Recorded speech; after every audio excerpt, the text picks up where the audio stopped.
ดีครับวันนี้ผมจะมาพูดเรื่องแอร์ของรถเฟียสชานะครับผมจะมาเริ่มเลยนะครับก็คือวิธีการกดแอร์นะครับเราต้องปรับอุณหภูมิเองไม่ได้นะครับปรับได้นี่ครับ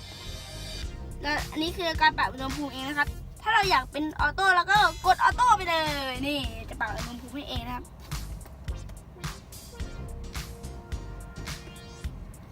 เดี๋ยวผมจะบอกนะครับปุ่มนี้คือปุ่มออโต้มันจะปรับให้เองอัตโนมัติอย่างเช่นพัด2อย่างเช่นผมปิดปิดก็ต้องกดออฟไว้ก่อนเอาเลยใช่ไหมแล้วกดออโต้มันจะปรับพัดลมเองอัตโนมัติเลยครับเห็นไหมขึ้นเลข2อัตโนมัติผมยังไม่ได้ทำอะไรเลยอันนี้ก็จะเป็นปรับว่าจะเอาเท้าได้ไหมจะเอาลมที่เท้าได้ไหมอันนี้ลมที่หัวอย่างเดียวก็คือลมพวกนี้นี่แหละครับพัดพวกนี้นะครับเดี๋ยวผมจะลองไอ้ที่เท้าบ้างโอ้ที่เท้าก็เย็นนะครับแต่ผมจะลองปรับไปเรื่อยๆอันนี้ที่เท้าอย่างเดียวที่เท้าก็จะเย็นมากเลยครับ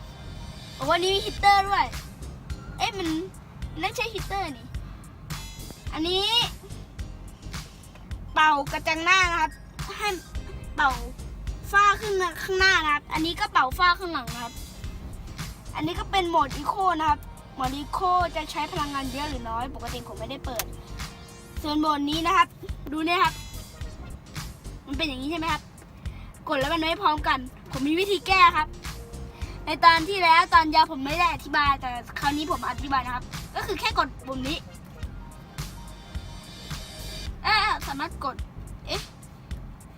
ต้องเลื่อนอันนี้ครับถึงจะไม่ได้ครับถ้ากดอันนี้มันก็จะเปิดอย่างเงี้ยครับถ้าผมปิดอย่างเงี้ยผมลองดูนะครับก็คือนี่จะขึ้นพร้อมกันเลยเห็นไหมครับต่อไปนี้ก็เป็นพัดลมแล้วครับขึ้นลงปรับโหมดออโต้ไว้เดี๋ยวผมเปิดอีโคบ้างดีกว่าส่วนนี้ A/C ก็เป็นอากาศนะครับถ้าผมปิดก็น่าจะไม่มีอากาศมั้งแต่มันก็ยังเป่าอยู่ผมก็ไม่รู้เหมือนกันอันนี้ไม่ได้เอาลมจากข้างนอกเข้าแต่ถ้าผมกดแล้วก็ ต้องรีบเปิดด่วนครับอากาศข้างนอกเข้ามาครับรู้ไหมว่ารถคันนี้จำกัดฝุ่น PM 2.5 หมดเลยนะครับโอเคนะครับเดี๋ยวต่อไปก็ช่วยกดติดตาม Subscribe ผมด้วยนะครับเดี๋ยวรอช่วงต่อไปนะครับ